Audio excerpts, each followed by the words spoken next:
Welcome to the Homeschool with Moxie podcast, where our goal is to inspire and encourage you with actionable strategies to take you from overwhelmed to confident in your homeschool adventure. I'm your host, Abby Banks, and this is episode number 84. This episode is brought to you by my inductive Bible study courses for kids all the way from kindergarten through 12th grade. If you have kids and you're trying to find a Bible curriculum or Bible resource that will teach them how to deep dive into the actual text of Scripture, but yet walk them through step by step in an easy to follow way, then you're going to want to check out our inductive Bible study courses. Did you know that you could try out the first 10 pages of our Book of James self-study workbook absolutely free? This resource is for grades 5 through 12, and you can find it at 4onemore.com/try James. I will also put the link in the show notes at 4onemore.com/84. Welcome to episode 84, where you get to listen in on my conversation with Dawn Mole, host of the One Faithful Mom podcast. Dawn speaks to us and gives us wisdom from her many years of parenting experience, and we're going to talk about relational mothering. We're going to talk about why motherhood is so hard, but why it's so valuable to invest that time and energy into the relationships we have with our kids. She has some great advice if you're a mom of littles and you feel like you're drowning in the toddler years. She has advice for you. And if you're a mom of teenagers, I mainly have teenagers now, she has great advice for us as well. So I think every stage of motherhood, you're going to find some wonderful wisdom and advice in this conversation I had with Dawn. So grab a cup of coffee or a cup of tea and enjoy this conversation. Dawn, thanks for joining us on today's episode. Hi, Abby. I am absolutely thrilled to be here with you. So before we jump into our topic, go ahead and introduce your family to us. Okay, well, my name is Dawn Mole, and I am extremely blessed to live in the beautiful low country of South Carolina, where people come to tour and visit and are very jealous of those who live here. I've lived here my whole life, and my husband and I have been married for 36 years, and we have 10 children. And those children are now ages 32 all the way down to 13. I have 3 grandsons currently. And gosh, I've been homeschooling. This is my 25th year of homeschooling this year. So, and my youngest is in 8th grade. So I've still got about 4 more years to go. Wow. That is amazing to think about, like that 25 years, but you're almost done. I know, it's so crazy. I don't have any little children anymore. Yes. Like my kids are all independent now. Yes. You know, it's really wild. Yes. Do you miss the baby years or do you love those independent years? I really, really am a baby mom. Are you? I love babies. Uh-huh. Yes. And so I do spend a lot of time when I'm alone in my car. I'm doing a lot of the remembering. Aww. And thinking back. And it's funny because now when I have my grandchildren in my car, it just takes me right back to having my little kids in my car. So there's a lot of nostalgia going on in my life right now. I love that. So this is perfect because you have so much experience at all these different seasons. So I think you can really speak to the topic today. What we're talking about is relational mothering. So what does that mean? How would you define it? Relational mothering to me means getting to know your children, and rather than, let me say this. I don't believe that relational mothering means that you are your kid's best buddy throughout their whole childhood and teenage years. That is a whole different set of issues. But what it does mean is that you're not standing off to the side and just being the authority in their life, that you build that relationship. I think it's Josh McDowell who said, rules without relationship leads to rebellion. And I just really strongly believe that's true. And I believe that if we take the time to build relationships with our children, they truly do become our best friends. I mean, I have 7 adult children now, and those children are all my very best friends. And we talk about things that we have in common and that we enjoy. We do things together. We like to spend time together. So I'm not just the mom who raised them, but we truly still have relationships with each other. Mm-hmm. And we have those relationships because I started building them when they were young children. So how does that look like then in everyday life to apply that? So what you're saying, you started this when they were young children. How did that look? One time I asked my children a couple of years ago when I was working on a blog post, I asked them to tell me what I had done when they were younger that made them feel close to me or that built that relationship.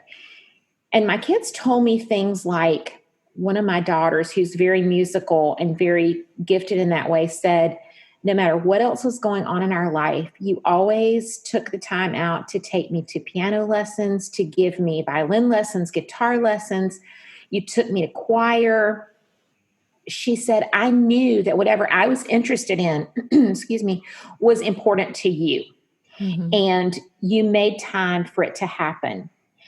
I have a son who he didn't read until he was almost 11 years old.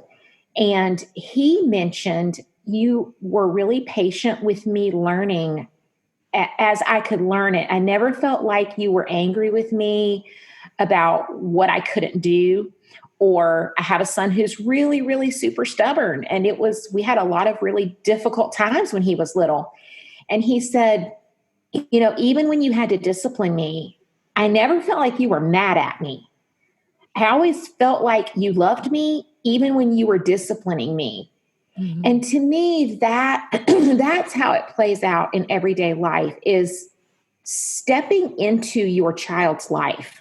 I read a blog post one time, and the title of the blog post was, Would You Want You as a Mom?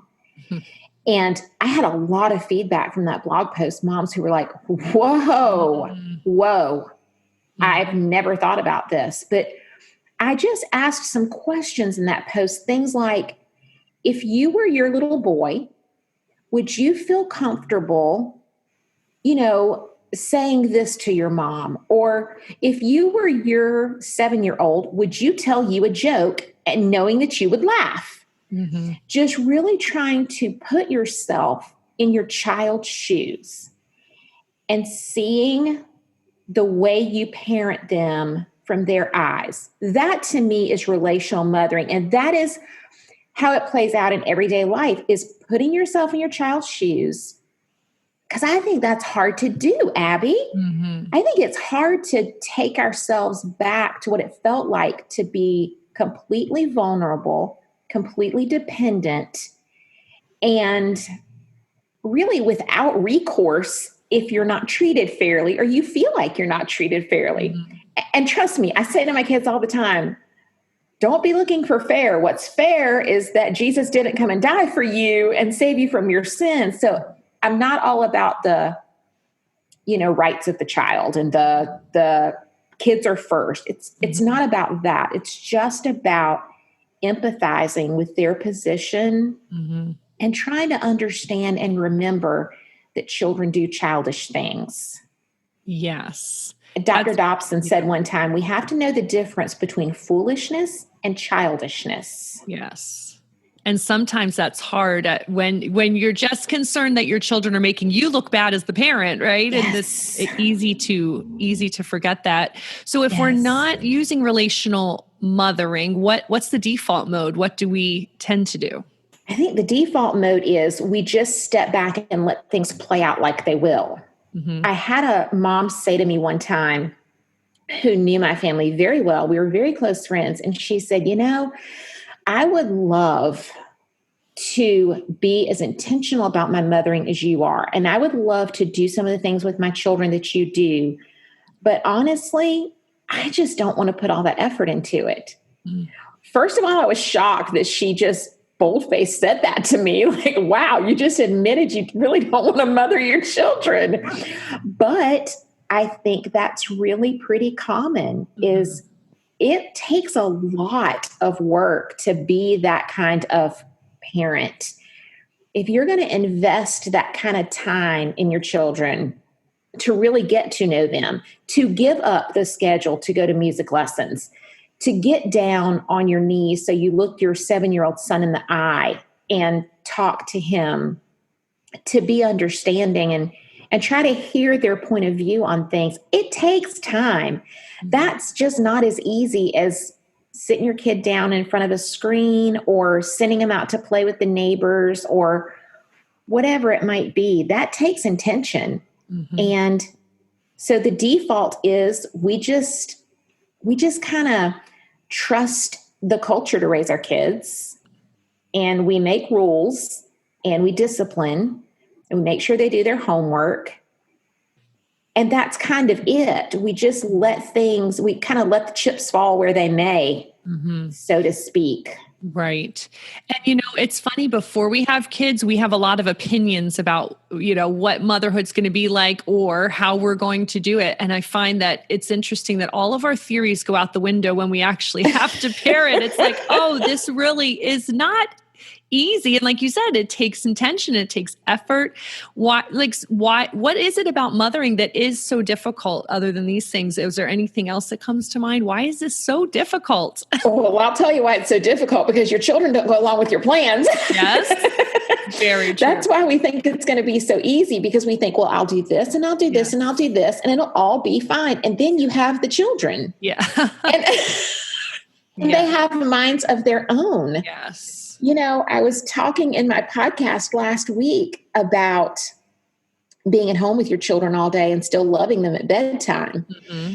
And sometimes that's not very easy if you've been with them all day to still love them at bedtime. Mm-hmm. I mean, my oldest daughter has a 2-year-old and a 5-month-old. And even with the 2-year-old, she's like, sometimes bedtime, I'm just like, how can I do another day of this? Yes. Yes. But I think that's what makes it so hard, is even if we feel convicted and committed to being a very intentional mother, mm-hmm. and we know what we want to do, the children themselves don't make it easy. And so we're thwarted at every turn by the children themselves. And then by this world system, we aren't exactly set up for success, mm-hmm. just because our enemy fights against us.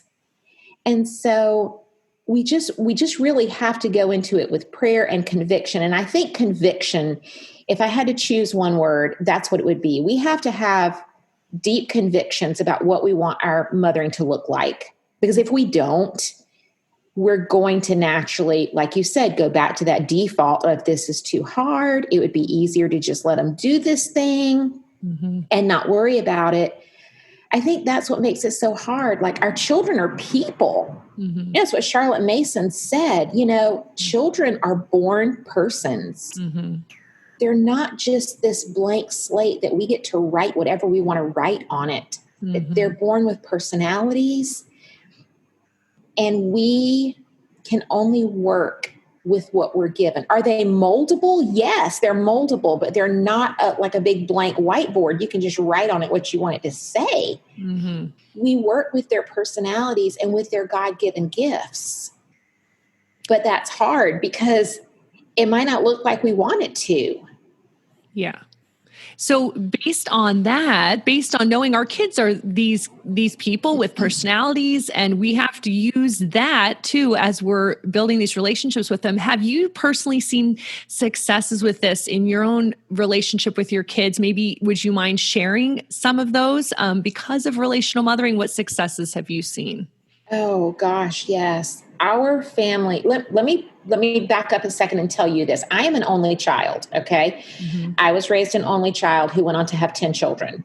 So that always makes people laugh. They're like, what in the world? Yeah. And I always say, I blame my mom. I say, see what you made me do? You gave me nobody to play with, nobody to talk to, nobody to blame things on. It was just all me. Yes. And so I really do laugh and say that I gave birth to my playmates. That's what I did. I wanted people around me, mm-hmm. so I gave birth to them. Mm-hmm. And I do laugh sometimes and say it worked out better than I even thought it would. It was one of my plans that actually worked. Yep. Because my grown children, my adult children, truly are the very best friends I have. Mm. And they grew up and they have their own interests, but because I encouraged those interests and because we had a lot of conversations, and that's another thing about relational mothering is you have to be prepared to have a lot of conversations. Mm-hmm. And, when I had teenagers, I also had babies. So that doesn't mean I was getting a nice night's sleep. I was up until 1, 2 in the morning talking to a teenager while I was also up again at 4 to feed a baby. Mm-hmm. But those late nights and those conversations built relationships. Mm-hmm.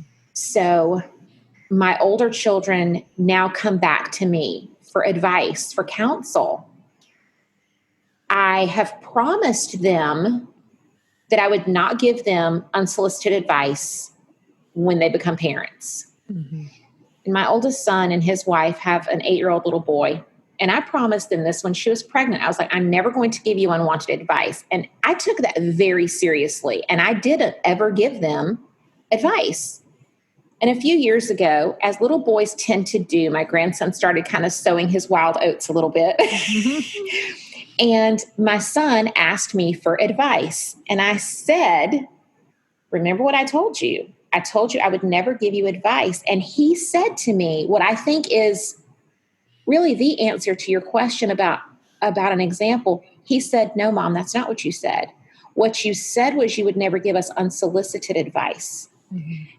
Now I'm asking you for help. Mm-hmm. So please help me. To me, that is the epitome of that relationship. Mm-hmm. I made him a promise that I would never tell him what to do. Mm-hmm. And I didn't. And when the time came that he needed the help, he came to me for it and asked for it. And the same with my older daughter. She has these 2 little boys, 2 and under. She needs a lot of help right now. And there's not a day that goes by that she doesn't call me or text me. And she only lives 30 minutes away from me to say, the baby is doing this or the 2-year-old is doing this. And I feel like that is the proof in the pudding, so to speak, of that building those relationships is that my children come to me first. Mm-hmm. If one of the older children has to make a decision, a business decision, a job decision, a vehicle to buy, if one of my older kids is sick and they need to go to the doctor, they're always going to come to my husband or myself first and want to talk it through with us. How do you see this, Mom and Dad? Like, what do you recommend I do next? What's the first step I need to take? And that, to me, that's what you do with your friends, right, Abby? You have a decision to make. You call your friend or you call your sister or you call your aunt or you call your mom or that's those relationships, the people that you go to for help, for encouragement, for consolation when you're hurting, whatever it is, those people that you go to first are the ones you have the deepest relationships with. Yeah. And I'm just super blessed that my kids come to me when they need that kind of help.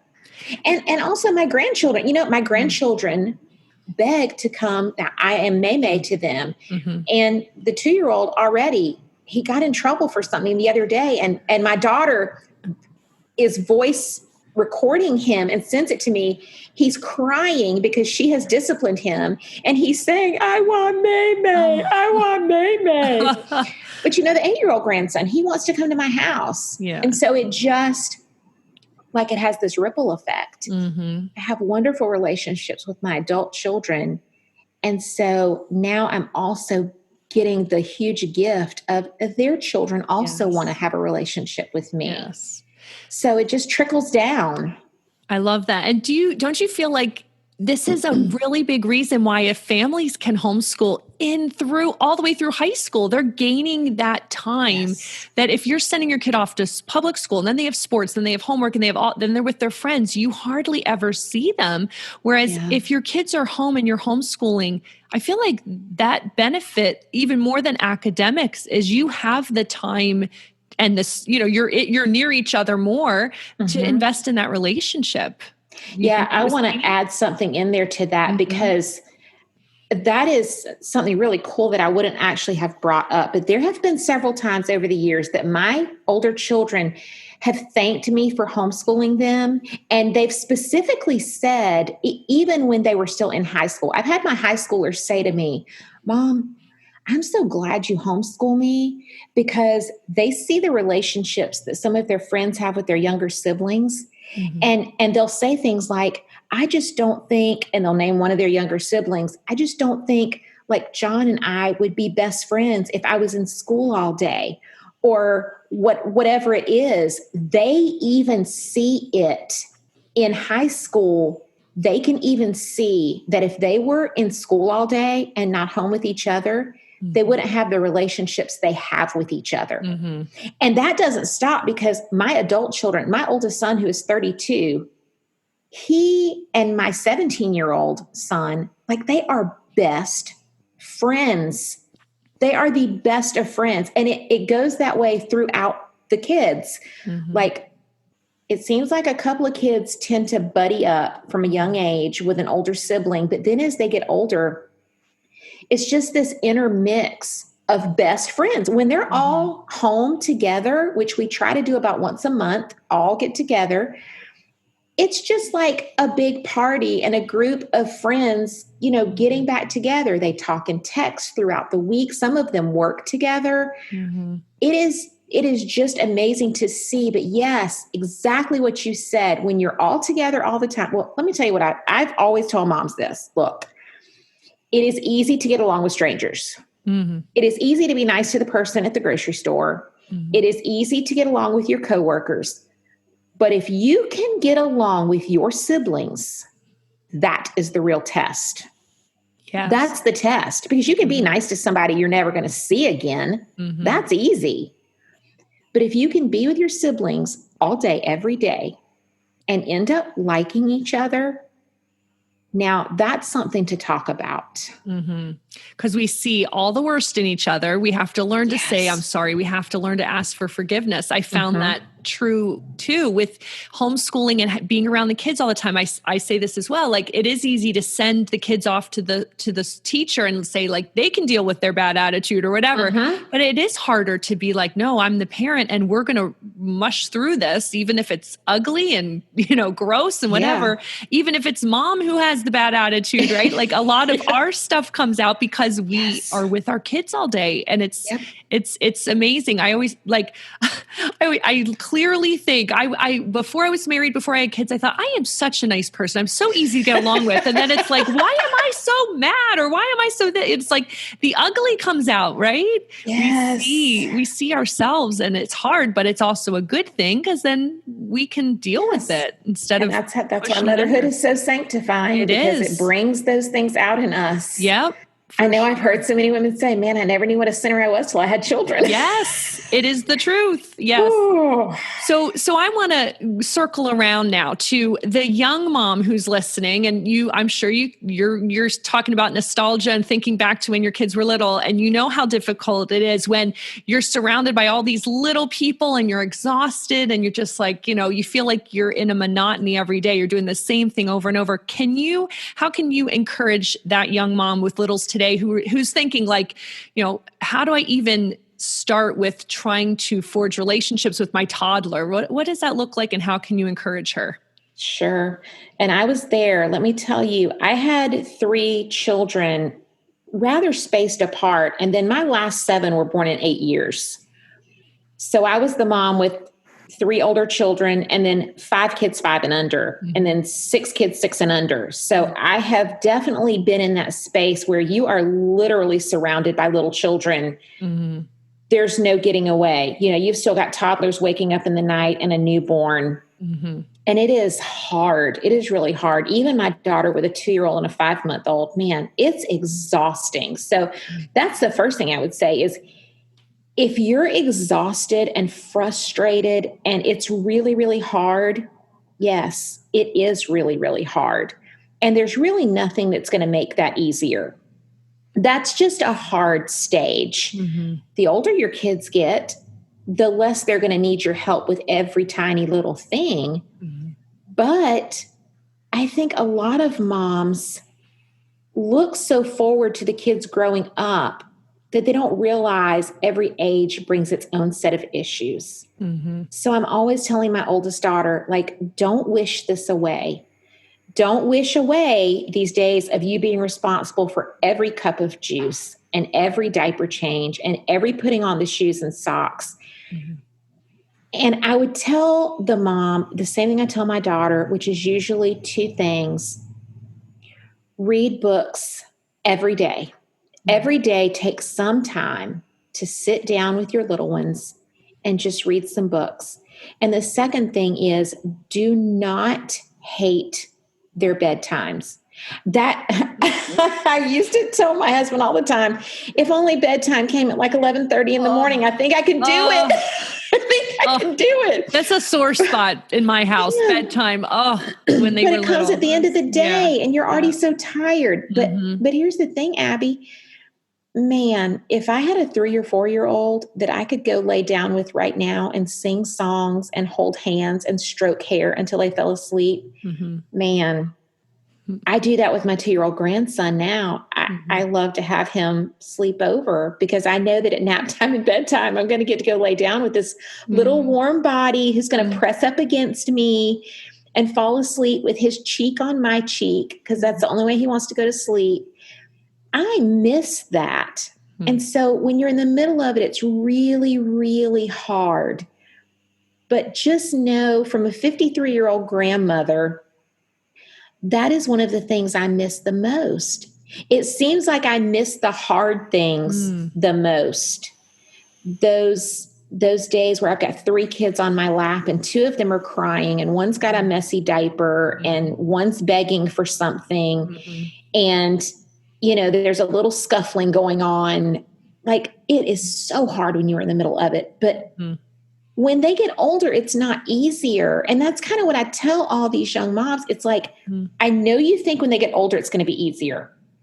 Okay, but the problems change and they're not as easy to solve.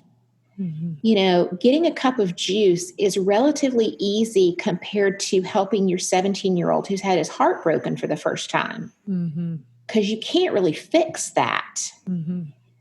So while it's extremely exhausting and extremely hard, I would say I really hate, because I think young moms think this is a platitude, but I would really say just lean into it as much as you can. Try to enjoy every part of it you can. Do things you enjoy and bring the kids along with you. Because, that's one of the things that I did to keep me sane was I still did things I loved and the kids just had to come along with me. Well, what ended up happening was, my kids ended up loving the same things I loved because it's what they did. So I have a bunch of readers. I have a bunch of kids who love to go to the beach, a bunch of kids who love to be around the water, who love music, because that's what I did with them, because I was trying to still pursue my interests while still raising them. And so I ended up raising a bunch of kids who have a lot of the same interests as I do. Yes. But start early. That's why I say read to your kids every single day, because you'll raise readers that way. And then you'll all enjoy book discussions when they get older. Yeah.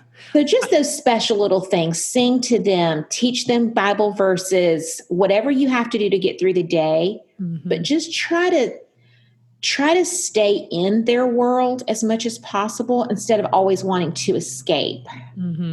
I think that's really important. What you said too is continue to do the things you enjoy as much as you can. I think that helps you not to feel burnout and like you're putting your life on hold to raise children, which in some ways we are, and we're sacrificing, but in some ways we can keep doing some of these things that we love. And that's part of who we are and are the things we enjoy. I agree with that. And I feel like that helped me through some of the years of raising. I didn't have as many as you did, but I had 4 little boys in 4 years. And I felt that same struggle of like, this is all I'm doing every day. But when I had some hobbies or things I could do on the side and I did it with the kids there, same thing. I think it really did help through those monotonous years. I love that. Get a babysitter if you can. Find a friend who will help you.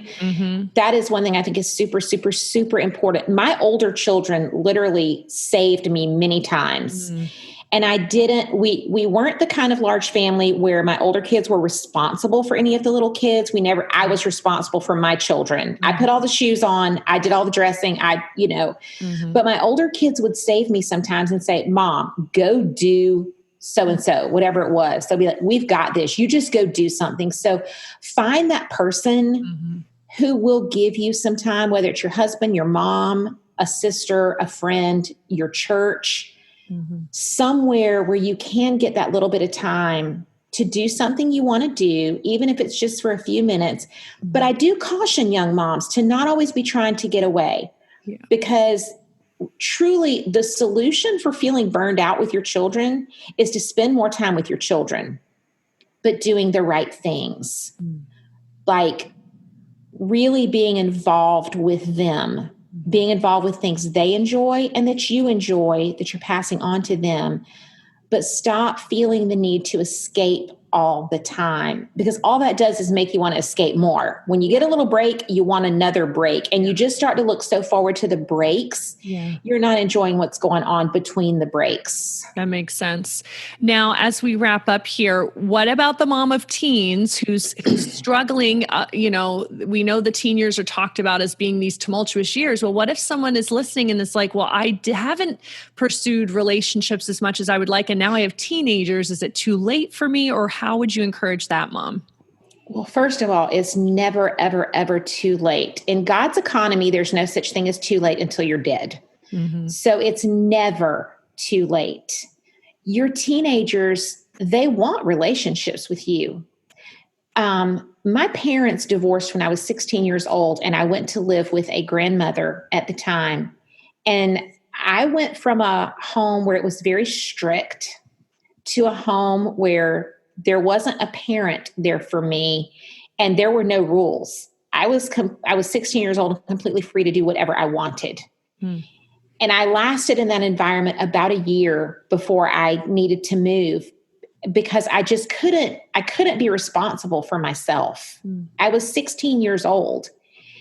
Teenagers want relationships with their parents in normal families. And I use normal very loosely there because I came from a very dysfunctional family. But basically, if a child has a parent and it's not an abusive situation, they want relationships with you.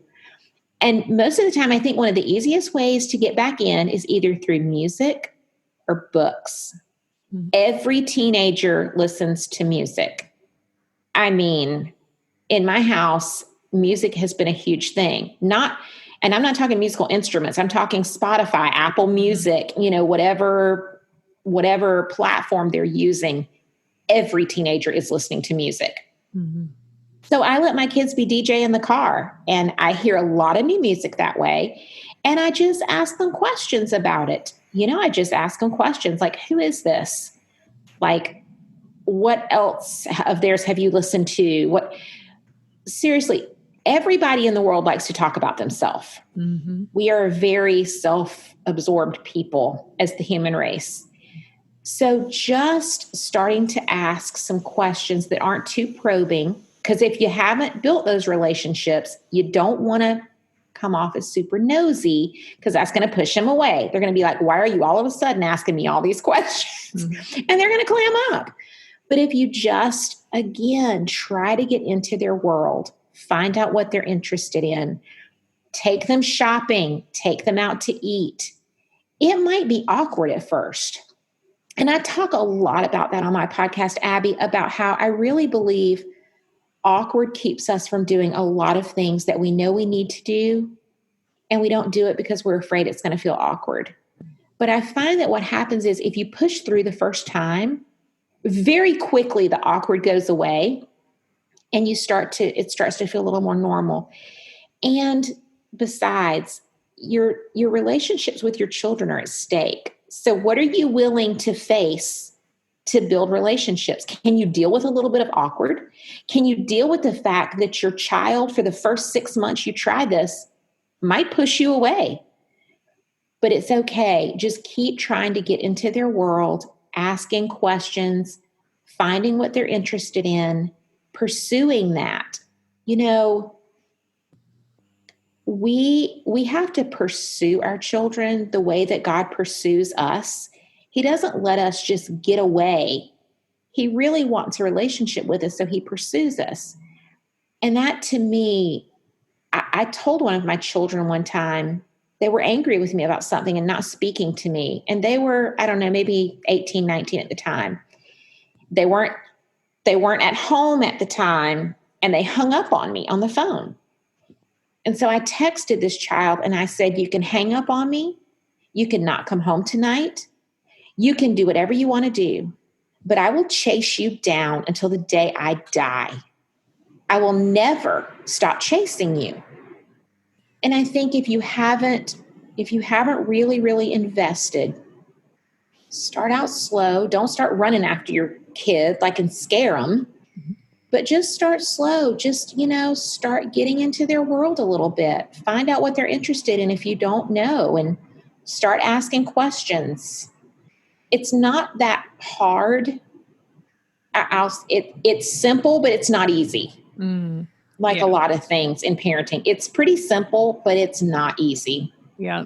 That is very practical and wise advice. Thank you for sharing that, because I know a lot of parents are probably in that situation. So I think that's really helpful. And now, I'm sorry, I don't mean to interrupt you, but we're recording this in October. Mm-hmm. We're 7 months into COVID quarantine. Mm-hmm. So a lot of parents have their teenagers home with them all day for the first time ever. Mm-hmm. And I've thought a lot about that, about how much new conflict there is. Parents are dealing with things they've not ever had to deal with because they haven't had to be with their children all day ever. Mm-hmm. And there are probably some angry teens and some scared parents who have been thrown together and they haven't had to do this before. Mm-hmm. But man, there's no better time to do this than now. You've got them. Mm-hmm. You've got them. They can't get away from you. There's nowhere they can go. Yes. There's no parties, no football games, no basketball games, no school, nothing. You've got them. Mm-hmm. So my goodness, use this time to start building those relationships. This is a gift. Yes. And I love what you said. Embrace this awkwardness, because everything, when you first try it, it's going to be awkward, especially if they're teenagers and you haven't tried to really get to their heart before and have these discussions. It's going to feel weird. But if you just say, we're just going to still try, that's important, not to run away because it's different or awkward or you're not used to it. So that's very true. There's another phrase that I always tell moms of teens: embrace the awkward and don't engage. Because when the drama starts, they're going to try to pull you into that little emotional tornado they have going on. Mm-hmm. And so my motto for teenagers has always been, don't engage. It's okay to walk away. Mm-hmm. It's okay to say to your teen, I love you. This is not productive. So I'm going to walk away, and I want us to have a conversation later when we're both calmed down. Don't say when you're calmed down, when we're both calm, but just don't engage all those emotional whirlwinds that tend to revolve around teens. Yeah. Be calm, be the mom, don't engage, and just give it time. Yeah. Most anything in the world, if you just give it time, it tends to kind of settle a little. Yes. Thank you for that wisdom. As someone who's lived through it many times with many teenagers, I'm sure you're speaking from a lot of experience there, but that's super helpful for the rest of us who are coming along behind you. Now, what about your how to homeschool? You have a how to homeschool resource on your blog that I'm going to link to in the show notes, but I would love it if you could tell my listeners what to expect and what they can do with it. Okay, sure. It's funny because I titled it How to Homeschool. And then when I started talking about it, everybody was like, you should have called this How to Parent. You should have called this How to Live, because it's not about homeschooling, but it is titled How to Homeschool, but it definitely is applicable to more than that. And so what I did was I came out with this because so many people were having to start homeschooling because of COVID. And of course, I get asked about homeschooling a lot. So I took the word begin because a lot of people were having to begin, and I just broke begin down. And so I have a 5-part podcast series that goes along with the handout that steps you through each letter. And so the B stands for begin with the end in mind. The E is to examine yours and your child's strengths and weaknesses. The G is for gathering information. I is for identifying your priorities. And the N, I always tell people they've got to listen to get the N. Don't usually give the N away. But if you go and look at the handout, you'll see what the N is. And so it just kind of steps you through going from start to finish. When people start homeschooling or even parenting, they tend to go to the G first, gather information. They want to talk to all their homeschool friends.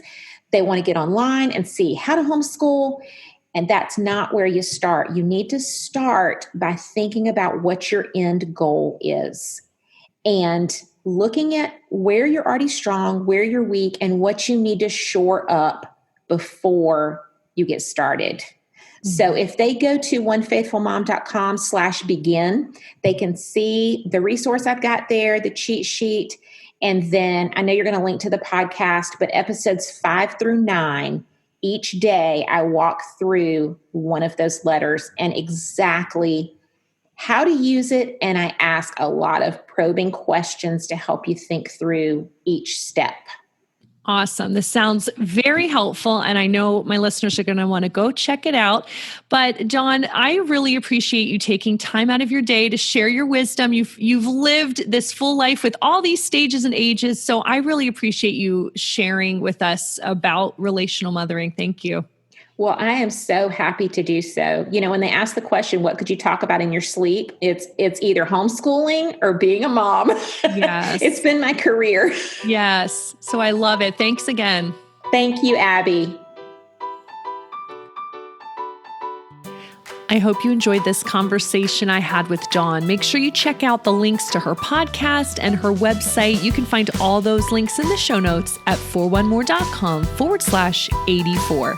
And in the meantime, happy homeschooling.